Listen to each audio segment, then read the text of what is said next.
absolutely beautiful. It fulfilled every expectation that I had of the wonderful island that this was.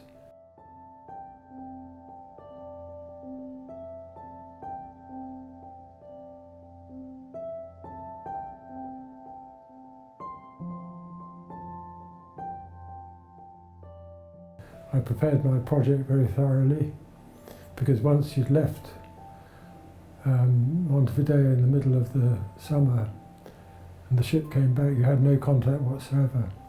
I did this project in the age when there weren't videos or radios, there were only telex. You couldn't use a telephone, so it was all fairly restrictive. But the parents were always very good and played to this issue. My mother sent me a Christmas cake each summer. From all the way she made it, sent it from Southampton down to Falkland Islands and kept me going.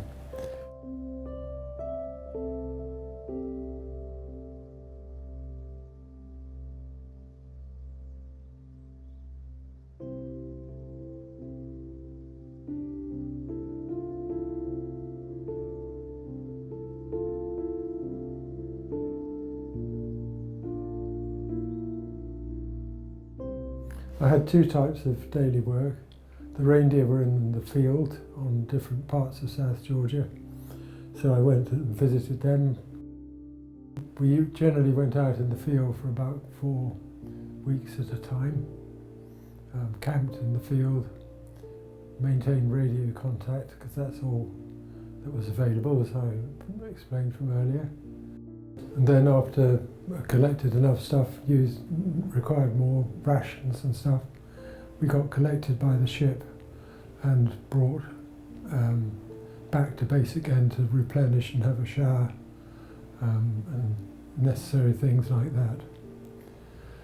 And then I did data analysis during that period to keep the data together and know what was all there.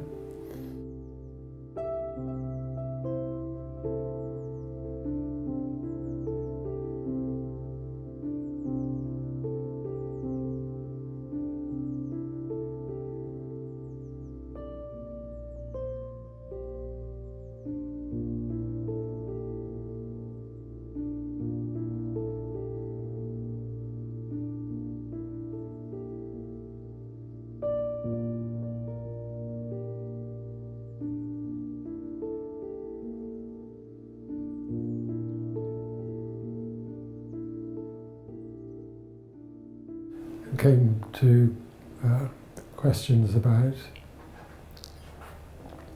whether or not the reindeers could or should be culled, or whether or not they should just be there as beautiful things. And there are very polarised views, as with all conservation stories, in that most people didn't want the cuddly side of the reindeer shot out, and the conservationists saying to themselves, well, this is just a hazard to good conservation. So there's a back and forward.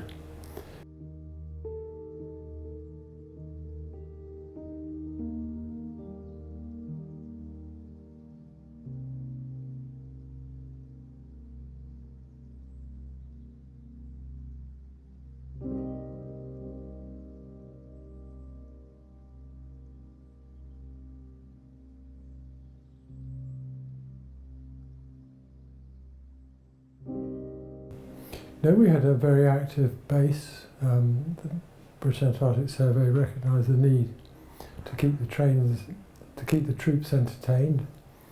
We had 20 young men in the base in each of the 2 years I was there, and there were whistle players, Morris dancers, playing of films. So people kept themselves entertained quite a lot. I did quite a lot of carving, so I found things on the beach and carved them up. So that provided another form of entertainment. We had ski races. Each year we had a 2 weeks of midwinter celebrations, which saw massive amounts of food put out for us all to do nothing for 2 weeks. And was it completely dark in the midwinter? That's a not unreasonable question, but the answers are far from it. South Georgia is the same latitude as Edinburgh, 54 degrees south. So I was very proud with what I did on South Georgia and the impact the work had on general work on invasive species. It was important. A project has been completed to try and eradicate the rats and the reindeer from the areas where they occurred. And so far, touch wood, it's all invasive species free at the moment.